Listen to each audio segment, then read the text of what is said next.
साल होता है सन 1914।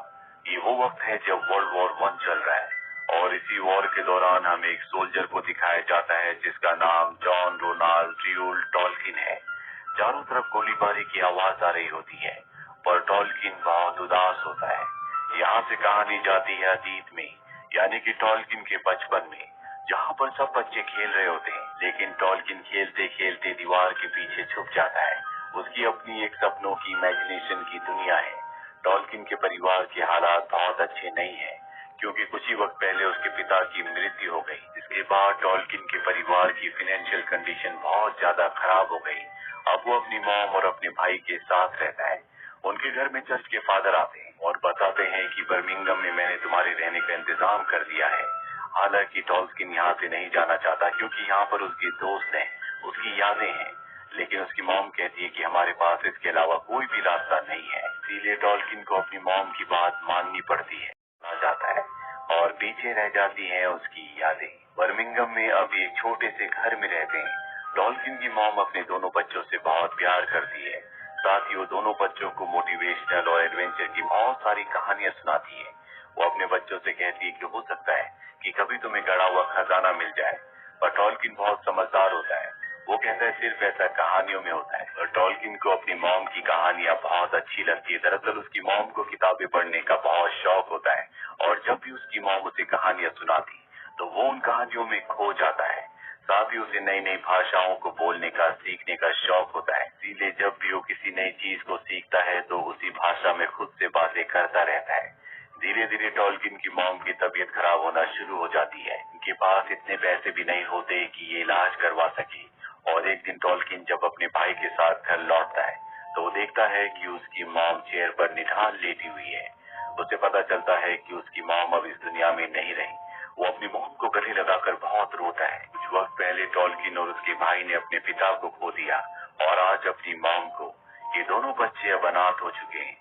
इसीलिए फादर इनके पास आते और इनके लीगल गार्डियन बन जाते हैं। जिसके बाद वो इन दोनों बच्चों को एक बहुत ही अमीर लेडी के पास ले जाते हैं और बताते हैं कि इन दोनों को पढ़ने का बहुत शौक है पर इनका इस दुनिया में कोई भी नहीं है। वो लेडी इन दोनों बच्चों को अडॉप्ट कर लेती है और जल्दी इन दोनों का एडमिशन शहर के एक बहुत बड़े स्कूल में करवा देती है। टॉल्किन के स्कूल में खेलते हुए एक बच्चे से लड़ाई हो जाती है। इन दोनों को हेडमास्टर के पास ले जाया जाता है। टॉल्किन को यहाँ पता चलता है कि जिस बच्चे से उसकी लड़ाई हुई वो हेडमास्टर का बेटा है और जल्दी टॉल्किन की हेडमास्टर के बेटे और उसके दोस्तों से दोस्ती हो जाती है। दरअसल इस शहर में उसका कोई भी दोस्त नहीं होता। हमेशा उसे अपने पुराने दोस्तों की याद आती है। वहीं जब टॉल्किन एक दिन घर पर होता है तो उसे पियानो की धुन सुनाई देती है जो कि बहुत ही मधुर होती है। और जब वो नीचे जाता है तो देखता है कि एडिथ नाम की एक लड़की पियानो बजा रही है। उसने इससे अच्छा पियानो अपनी जिंदगी में कभी नहीं सुना। वो उस पियानो की धुन में कहीं खो सा जाता है। अब रात होती है और सब के सब डिनर टेबल पर बैठते हैं जहाँ पर एडिथ उसके सामने होती है। डिनर करने के बाद वो एडिथ से बात करता है और पूछता है कि तुम्हारा सपना क्या है। एडिथ कहती है कि मैं एक ऐसी जगह जाना चाहती हूँ जहाँ पर मुझे अकेलापन ना लगे, जहाँ पर मैं आजादी महसूस करूँ, मुझे कभी एहसास ना हो कि मैं अनाथ हूँ। दरअसल जिस तरह से टॉल्किन और उसके भाई को इस लेडी ने अडॉप्ट किया था उसी तरह से एडिथ को भी अडॉप्ट किया गया है। टॉल्किन बताता है कि मैं एक पेंटर बनना चाहता हूँ, इसीलिए हमेशा वो स्केचेस बनाता रहता है। साथ ही हमेशा वो एडिथ के साथ रहता है जिससे इनकी दोस्ती में और भी गहराई आ जाती है। जिस तरह से टॉल्किन की मॉम उसे कहानियां सुनाया करती थी जो बहुत ही ध्यान से सुना करता था, उसी तरह से वो अपने दोस्तों को भी कहानियां सुनाता है। उसके दोस्तों को उसकी कहानियां बहुत पसंद होती है। हालांकि इन सब के पेरेंट्स चाहते हैं या तो अकाउंटेंट बने या लॉयर, लेकिन इन्हें आर्ट की दुनिया में इंटरेस्ट होता है। कोई पेंटर बनना चाहता है, कोई म्यूजिशियन या फिर कोई पोएट। चारों के बीच में दोस्ती और भी गहरी हो जाती है। ये एक दूसरे से वादा करते हैं कि हमेशा एक दूसरे के साथ रहेंगे और अपनी अपनी कला से दुनिया में नाम करेंगे। इसी तरह से कुछ और साल बीत जाते हैं। टॉल्किन ने अब बहुत सारे स्केचेस बना लिए हैं जो वो अपने कमरे में लगा कर रखता है। साथ ही एडिथ भी उसी के साथ उसी के घर में रहती है और एक दिन वो एडिथ को एक रेस्टोरेंट ले जाता है जहाँ आकर एडिथ को बहुत अच्छा लगता है क्योंकि आज से पहले वो कभी इतने बड़े रेस्टोरेंट में नहीं आई। टॉल्किन उसे बताता है कि मैं एक कहानी लिख रहा हूँ जो कि एक ऐसी जगह के बारे में है जहाँ पहुँचना बहुत मुश्किल है क्योंकि उसके चारों तरफ घना जंगल है। दरअसल ये कहानी है जिसका नाम सेलर डोर है और जब इस कहानी को एडिथ को सुना रहा होता है तो एडिथ इस कहानी में खो जाती है। दरअसल ये दोनों एक दूसरे से अब बहुत प्यार करते हैं। इसके बाद वो अपने दोस्तों से भी एडिथ को मिलाता है, जहाँ पर उसके दोस्त एडिथ को बताते हैं कि वो भी कुछ न कुछ क्रिएटिव काम करना चाहते हैं। टॉल्किन का वो दोस्त जो म्यूजिशियन बनना चाहता है, वो एडिथ से म्यूजिक के ऊपर बात करता है। ये दोनों आपस में बहुत सारी बातें करते हैं, लेकिन धीरे धीरे इनके बीच में डिबेट होना शुरू हो जाती है। इसीलिए टॉल्किन उसे वहां से लेकर चला जाता है। एडिथ को अपने लिए बहुत बुरा लग रहा होता है, क्योंकि उसका भी सपना एक म्यूजिशियन बनने का है। वो बहुत अच्छा पियानो बजाती है, लेकिन पियानो वो सिर्फ घर पर ही बजाती है। बाकी वक्त वो घर पर मिसेस फॉकनर के लिए काम करती है, जिन्होंने उसे अडॉप्ट किया है। पर इस वक्त वो अपने फैसले लेने के लिए आजाद नहीं है। टॉल्किन अगले दिन एडिथ को मूवी दिखाने के लिए ले जाता है, लेकिन नीचे सारी सीट्स फुल होती है। ऊपर की सीट्स खाली है, लेकिन उनकी कीमत ज्यादा है और टॉल्किन के पास उतने पैसे नहीं है। साथ ही यहाँ पर जो आदमी होता है, वो इन दोनों के पहनावे का मजाक भी उड़ाता है। इसके बाद टॉल्किन एडिथ को पीछे के रास्ते ले जाने की कोशिश करता है, लेकिन वहाँ के दरवाजे भी बंद होते हैं। टॉल्किन को बहुत बुरा लगता है कि उसके पास इतने पैसे नहीं है कि वो एडिथ को मूवी दिखा सके, जबकि उसने एडिथ को मूवी दिखाने का वादा किया था। टॉल्किन बहुत ज्यादा इमोशनल हो जाता है। वो एडिथ को बताता है कि मेरी मॉम बीमार थी, लेकिन हमारे पास उनकी दवाई के पैसे नहीं थे। मैंने अपनी मॉम को खो दिया, लेकिन अब ऐसा नहीं होगा। मैं जिंदगी में उस मुकाम तक पहुंचूंगा जहां पर मेरे पास किसी चीज की कभी कोई कमी नहीं होगी, ताकि पैसों की वजह से मुझे कभी किसी अपने को खोना ना पड़े। एडिथ के चेहरे पर मुस्कुराहट आ जाती है, क्योंकि उसे पता है कि टॉल्किन के अंदर टैलेंट है, वो मेहनती है और जो उसने कहा है वो जरूर करके दिखाएगा। वहीं टॉल्किन का जब रिजल्ट आता है तो उसे बहुत कम मार्क्स मिलते हैं, जिसका मतलब ये है कि उसे ऑक्सफोर्ड यूनिवर्सिटी में एडमिशन नहीं मिलेगा। फादर उसके पास आते हैं। फादर उसके और एडिथ के बारे में सब कुछ जानते हैं। उन्हें लगता है सब कुछ एडिथ की वजह से हुआ है, क्योंकि वो ज्यादा से ज्यादा वक्त एडिथ के साथ बिताता है। और जब उसका एग्जाम था, वो एक दिन पहले वो एडिथ के साथ मूवी देखने के लिए भी गया था। फादर कहते हैं कि तुम्हें एडिथ से दूर रहना होगा। ये कहकर वो चले जाते हैं। रात को एडिथ और टॉल्किन एक साथ एक कमरे में होते हैं। टॉल्किन कहता है कि मेरे पास एक और मौका है कि मैं ऑक्सफोर्ड यूनिवर्सिटी जा सकता हूँ, और इसके लिए मुझे अच्छे मार्क्स लाने होंगे। और हम दोनों अगर साथ रहे तो मेरे अच्छे मार्क्स कभी नहीं आएंगे, क्योंकि मैं ज्यादा से ज्यादा वक्त तुम्हारे साथ बिताता हूँ।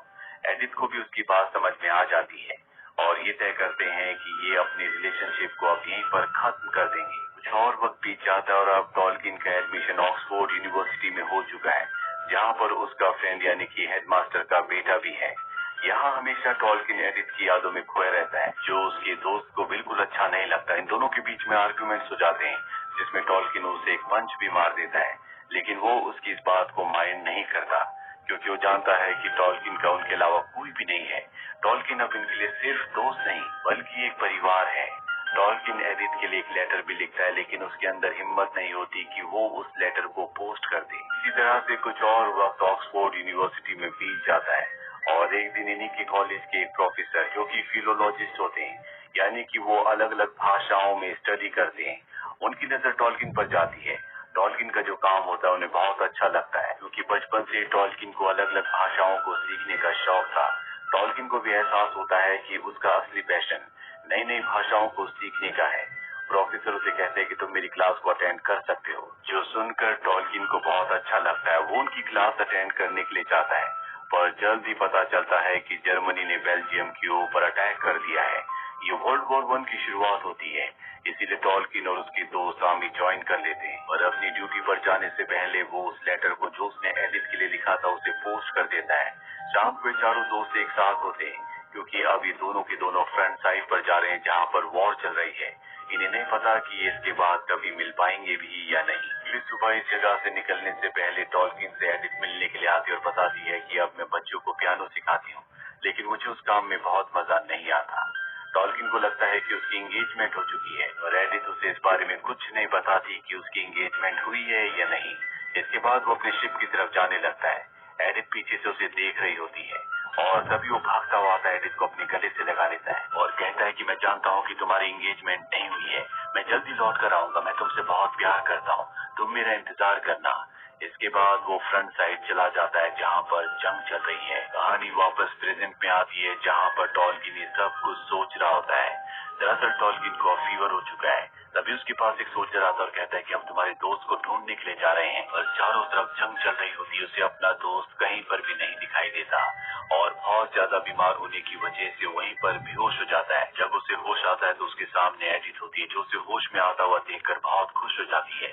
वो उसे बताती है कि उसके 2 साथी जंग में शहीद हो गए, जबकि उसका तीसरा साथी जो कि हेडमास्टर का बेटा था, उसने अपना दिमागी संतुलन खो दिया है। टॉल्किन ये सुनकर पूरी तरह से टूट जाता है, क्योंकि उसके दोस्त ही उसका परिवार थे। कुछ साल बीत जाते हैं और टॉल्किन को दिखाया जाता है जिसने एडिथ से शादी कर ली है। उसके 4 बच्चे भी हैं। साथ ही वो ऑक्सफोर्ड यूनिवर्सिटी में प्रोफेसर है। टॉल्किन आज भी अपने दिमाग में अलग अलग कहानियां बनाता रहता है, जो कि इमेजिनेशन की दुनिया है, और वो अपनी कहानी लिखना शुरू करता है जिसका नाम होता है द हॉबिट, जो 1937 में पब्लिश हुई जब टॉल्किन 44 साल के थे।